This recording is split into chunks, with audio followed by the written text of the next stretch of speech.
నమస్తే. శ్రీ గురుభ్యో నమ. శ్రీమాత్రే నమ. శ్రీమాత శ్రీ మహారాజ్ని శ్రీమత్ సింహాసనేశ్వరి చిదగ్నికుండ సంభూత దేవకార్య సమర్జిత ఉచిద్భాను సహస్రాభ చతుర్భావ సమన్విత రాగస్వరూపాషాఢ్య క్రోధాకారాంక్షోజ్వల శ్రీమాత్రే నమ. మనకి తప్పనిసరిగా గ్రహాలు అనేటువంటివి చలనంలోనే ఉంటాయి కాబట్టి గ్రహ మార్పు జరుగుతూనే ఉంటుంది. కొన్ని గ్రహాలు తొందరగా మారుతూ ఉంటాయి, కొన్ని గ్రహాలు చాలా నెమ్మదిగా మారుతూ ఉంటాయి, కొన్ని గ్రహాలు మధ్యమంగా మారుతూ ఉంటాయి. అలాంటి గ్రహాల్లో కుజుడు 45 రోజులకు ఒక్కసారి ఒక రాశి నుండి ఇంకో రాశిలోకి మారుతూ ఉంటాడు. మరి కుజుడు మారినప్పుడు ఇబ్బందులు ఉంటాయా, లాభాలు జరుగుతాయా అంటే ద్వాదశ రాశుల్లో కొన్ని రాశులకి మంచిది జరగడం, కొన్ని రాశులకి ఇబ్బంది కలగడం అనేటువంటిది సహజ సిద్ధం. ఏ గ్రహం ఎటు జరిగినా కూడా కొన్ని రాశులకు మంచి, కొన్ని రాశులకు చెడు, కొన్ని రాశులకు మధ్యమంగా ఉండడం అనేటువంటిది ముఖ్యమైనటువంటిది.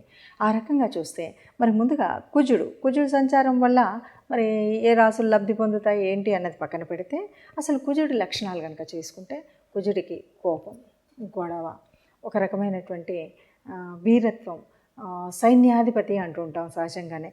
ఆ లక్షణాలన్నీ ఉంటాయి. కుజుడు బాగుంటే ఇవన్నీ బాగుంటాయి, మంచి ఉద్యోగాలు సైన్యంలో ఇట్లా ఉంటాయి.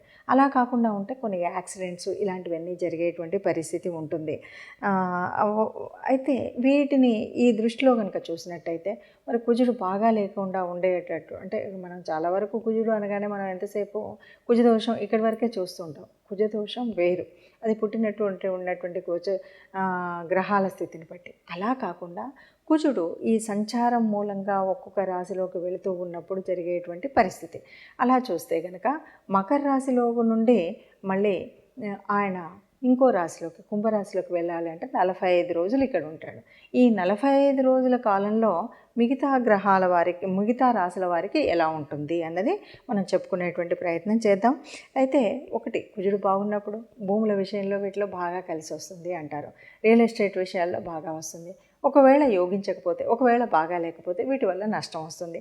కాబట్టి ఈ విషయంలో మనం జాగ్రత్త తీసుకోవడం కోసమే మనం చేసేటువంటి ప్రయత్నము కుజ సంచారం ఎక్కడెక్కడ ఉంటే ఎవరికి ఎలా ఉంటుంది అని చెప్పుకునేటువంటి ప్రయత్నం మనం చేస్తామన్నమాట. అయితే మొదటి 14 రోజులు తర్వాత అంటే మకరం నుండి కుంభంలోకి వెళ్ళినప్పుడు వేరుగా ఉంటుంది. కాబట్టి మొదటి 14 రోజులు ఎలా ఉంటుంది, తర్వాత ఎలా ఉంటుంది అంటే మకర రాశిలో ఉన్నటువంటి వాడు ఫిబ్రవరిలో కనుక చూస్తే మొదటి 14 రోజుల తర్వాత 15వ తారీఖు అప్పటి వరకు కుజుడితో పాటు ఉన్నటువంటి రవిగ్రహము కుంభంలోకి వెళుతుంది. అలా రవిగ్రహం కుంభంలోకి వెళ్ళేసరికి కుజుడు తన యొక్క శక్తిని అంతా కూడా ప్రదర్శించగలుగుతాడు. రవితో ఉన్నప్పుడు ఆ ప్రదర్శన ఉండదు కాబట్టి తన యొక్క స్వయం ప్రతిపత్తిని ప్రయోగించగలిగే శక్తి ఉండేటువంటి స్థితి మనకు కనిపిస్తుంది. కాబట్టి కుజగ్రహం ఈ 45 రోజుల వల్ల మిగతా ద్వాదశ రాశుల వారికి ఎలా ఉంటుందో చూద్దాం. తదుపరి రాశి వృశ్చిక రాశి వారికి కనుక చూస్తే 3లో ఉన్నారు. 3లో ఉన్నటువంటి వాడు ఆస్తి సంబంధించినటువంటి విషయాల్లో కుజుడు ఉచ్చలో ఉన్నాడు కాబట్టి మీకు రావాల్సినటువంటి ఆస్తి వస్తుంది. మీకు ఇంతకుముందు ఉన్నటువంటి సోదరులతో ఉన్నటువంటి విభేదాలు పోతాయి, చక్కగా ఉపయోగంగా ఉంటాయి. కుజుడు మాట్లాడేటువంటి తీరులో కూడా ప్రశాంతంగా ఉండడం వల్ల కమ్యూనికేషన్ స్కిల్స్ బాగా డెవలప్ అంటే గొడవలు లేకుండా, చికాకులు లేకుండా, బయట సమాజంతో మాట్లాడేటప్పుడు ఏది మాట్లాడినా ఒక విభేదంతో కాకుండా సమన్వయంతో వెళ్తారు కాబట్టి చక్కటి సమాజంతో సత్సంబంధాలు ఏర్పడేటువంటి పరిస్థితి అయితే ఉంటుంది. కాబట్టి వృశ్చిక రాశి వారికి మనకున్నటువంటి పూర్వీకుల ఆస్తి ఏదైనా ఉంటే అది కలిసి వచ్చేటువంటి పరిస్థితి ఉంటుంది. ఆస్తిది మనకు ఇది లభిస్తుంది అనేటువంటిది ఉంటుంది. ఆస్తి కోసం ఎవరైనా సరే ప్రయత్నాలు చేసేటువంటి వారికి ఇది కొనుగోలు చేయగలిగినటువంటి ఒక చక్కటి శుభ పరిణామం అని చెప్పచ్చు. మరి ఇప్పటి వరకు చెప్పుకున్నటువంటి దాంట్లో మీరు చూడగానే ఇది భయపడిపోయి అయ్యో కుజుడు బాగలేదు, ఈ 45 రోజులకు నాకు నష్టం అని కుజుడు అనుగ్రహం లేనటువంటి వాళ్ళు కానీ, కుజుడు తన నీచ స్థానంలో ఉన్నటువంటి రాశుల వారు కానీ అనుకోవడానికి వీల్లేదు. ఎందుకు అంటే మనకి ఇది గోచార రీత్యా మాత్రమే మనం చెప్పుకునేటువంటి పరిస్థితి. మీకు మీ జన్మజాతకంలో ఎలా ఉందో ఆ గ్రహాల యొక్క స్థితిని బట్టి, ఆ గ్రహాల నడుస్తున్న దశను బట్టి, నడుస్తున్నటువంటి అంతర్దశను బట్టి, అంతేకాదు గ్రహాల యొక్క యుతి, దృష్టి, వీటన్నింటి యొక్క ప్రభావం ఉంటుంది. ఇవన్నింటిని దృష్టిలో పెట్టుకుంటే తప్ప మనకి ముందుకు వెళ్ళలేము. కాబట్టి ఏదో ఇలా చెప్పారు కాబట్టి ఇంకా నాకేమీ అంత అంటే ఏదో కుజుడు నాకు నిజ స్థానంలో ఉన్నాడు, కుజుడు శత్రువులతో కలిసి ఉన్నాడు, ఇలాంటి భావన మాత్రం అస్సలు పొందకండి. ఇదంతా కూడా కేవలం 30-40% గోచార రీత్యా ఉండేటువంటి ఫలితం ఉంటుంది. ఈ 30-40% ఉన్నప్పుడు మరి ఎందుకు చెప్పుకోవాలి అని అనకండి.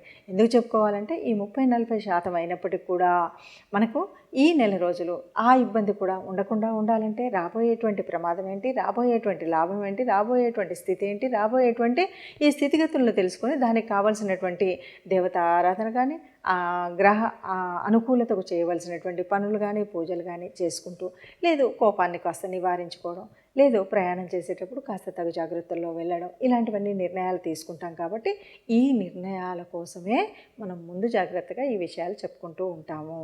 అలా చెప్పుకుంటూ మరి ఏం పరిహారాలు చేద్దామో చూద్దాం. కుజగ్రహం అనగానే ఇది భూగ్రహం. ముఖ్యంగా కుజగ్రహ దోషాలు ఉన్నప్పుడు మనం మంగళవారాలు పూజ చేయడము, అలాగే కుజుడికి అధిపతి అయినటువంటి వాడు మరి సుబ్రహ్మణ్య స్వామిని ఆరాధించడం, ఇవి చేస్తాం. గ్రహాలు అంటే కుజుడు మనకు యోగించకపోని ఈ 45 రోజుల కాలం కనుక మనం సుబ్రహ్మణ్య స్వామి ఆరాధన చేసిన, ఏదైనా సరే ఎవరికైనా దానం ధర్మం చేసేటప్పుడు కందిపప్పు ఇలాంటివి దానం చేసినా, ఎర్రటి వస్త్రాలు దానం చేసినా మనకు అనుకున్నటువంటి ఫలితం ఉంటుంది. అయితే ఇక్కడ మహాదశ అంతర్దశలు కూడా వీటికి కనెక్ట్ అయినప్పుడు ఉండేటువంటి పరిస్థితి ఒకలాగా ఉంటుంది, లేనప్పుడు ఒకలాగా ఉంటుంది.